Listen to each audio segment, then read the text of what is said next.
Hey guys, welcome to Inspired by Miss Amber Red. I am here with Miss Amber Red. Good job, Sasha. Good job. So that's what happens when the camera starts and Amber's like, I'm going to help her out a little bit today. We're a little tired. So welcome to our episode about ombre brows.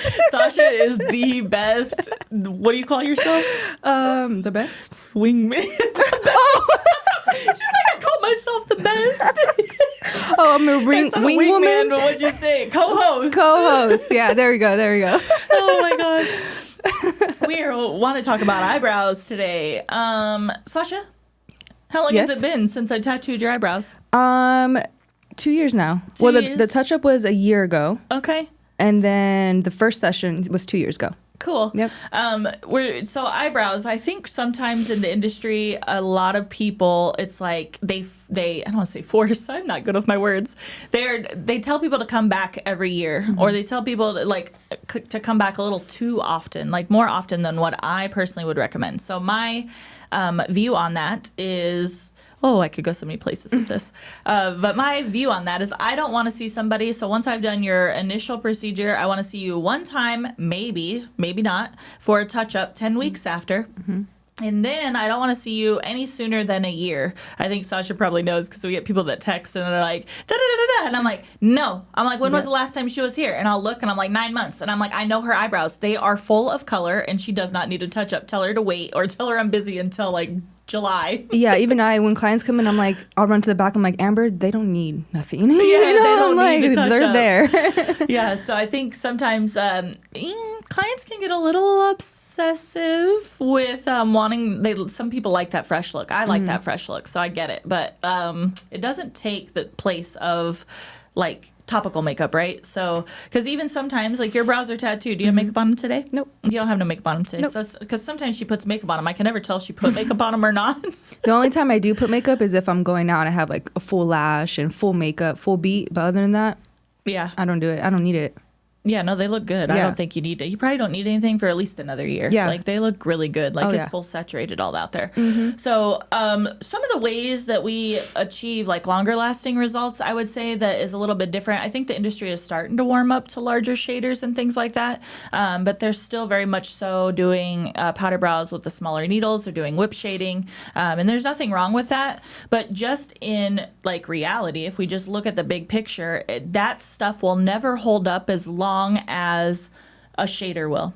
It just can't. Like, a single needle is putting 1 dot of pigment into the skin versus an 8-round shader that's putting 8 dots of pigment in the skin. And this movement versus this movement are two totally different things. So if I'm using a shader and I'm diluting my pigment down and I'm using circle movements, I'm packing in that color. With that said, I sometimes wonder, I'd like to know an opinion on this. Like, I sometimes think that people are afraid that the results, what if they last too long? And I think they think it's going to cut into their money. Like, I think that they think, like, well, if I'm not seeing them every year, then I don't have a client base. Like, and I'm going to, no, I mean, I see it, but I'm like, you just have to keep hustling. Yeah. But when do we not, when do we not hustle? It's like, even if you've been doing it 10 years, you're still posting, you're still promoting, you're still running ads, you're still doing all this stuff. So I don't think that should be a determining factor. A lot of the time, like, we get referrals based on, like, oh, like, her brows, they're 3 years old. Well, yeah, and that's cool. Like, usually around, I would say 2 years is even, I feel a little early sometimes. I see people and they're still pretty good. But generally about 2 to 3 years is a good mark for me to, like, see people doing touch-ups. Or doing refreshes, I guess, at that point, it's past the touch-up. But yeah, the technique is what is, what is making the difference. I feel like single needle, and then obviously single needle doesn't do well on all skin types. Shader needle, if you know how to do an ombre brow and you know the concept behind it and all of the blending that you need to do that goes into an ombre brow, you can do that with a shader. You can get longer lasting results and on all skin types. We have been working on something special.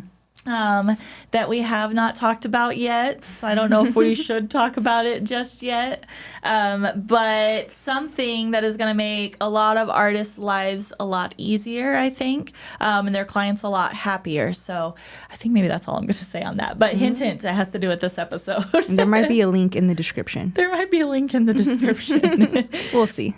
But yeah, if I could give advice, I would say don't let like a technique, don't let a technique lasting longer discourage you.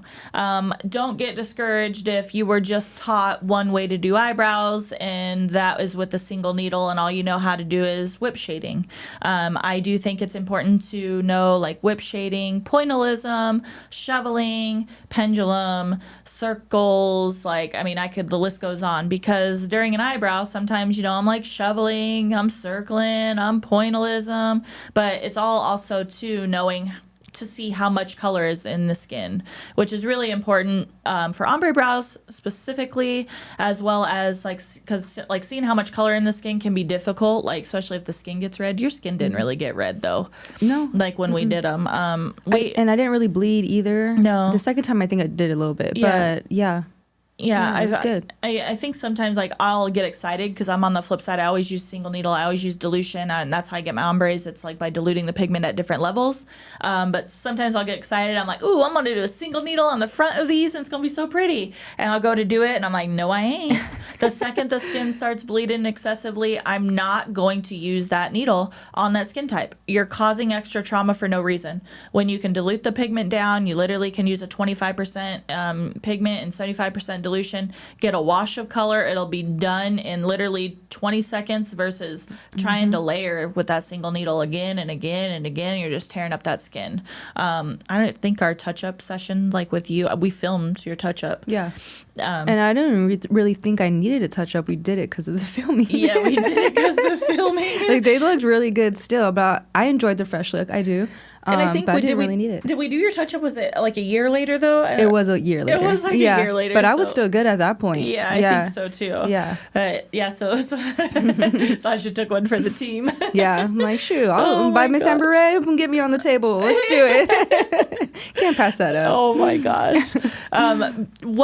So let's just be fun with this real quick. So, because from a client standpoint, because I can't tell people this stuff because they're like, well, you do eyebrows. You can't say that. What's been one of the best things since getting your eyebrows tattooed? Oh, it takes off 10 to 15 minutes of my makeup in the morning. I get to sleep in a little later. Because just having to shape it every morning, it takes a minute, Yeah. But now I can just put some brow gel in and go. So that's my favorite. Yeah, I got to get mine touched up, man. I'm 3 years. I keep filling these suckers in. It's you can go so long, and then once you go so long, I think I'm at 4 years right now. But once you go so long, your edges will start to fade, and then next thing you know, when you go to fill them in, you're like, wait a second, that doesn't look right.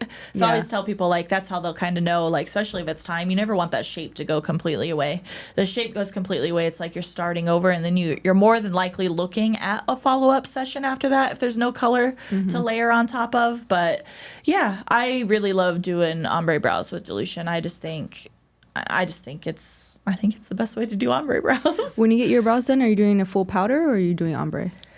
With mine, I do a full striking, a powder look. Yeah, the striking small look. Circles, full saturation. This time I might still do that, but just kind of do whip shading in the front, on the very fronts, because I've noticed I leave the fronts, I don't know if anybody else notices, but I leave the fronts just a little bit softer, so maybe I'll just do some whip shading in that area. It's a tiny bit. Yeah. But yeah, I think that's what I just personally like. So, but yeah, ombre brows are really awesome. Like I said, I want to do single needle on people, but I just can't. It just depends. It takes a certain skin type, and I think you need to have the tools and know all of the different movements, all of the different, ways to work. If you're on a skin type that's just not working for that particular needle or that particular movement that you're using, I think it's very important that you know in that moment how to switch it up and how to adjust accordingly. So, anyways. Hopefully you guys found this episode amazing. And like Sasha said, make sure to read the description of this episode because we might be dropping something special down there for you guys. And as always, don't forget to comment, share, and subscribe. Bye. Peace.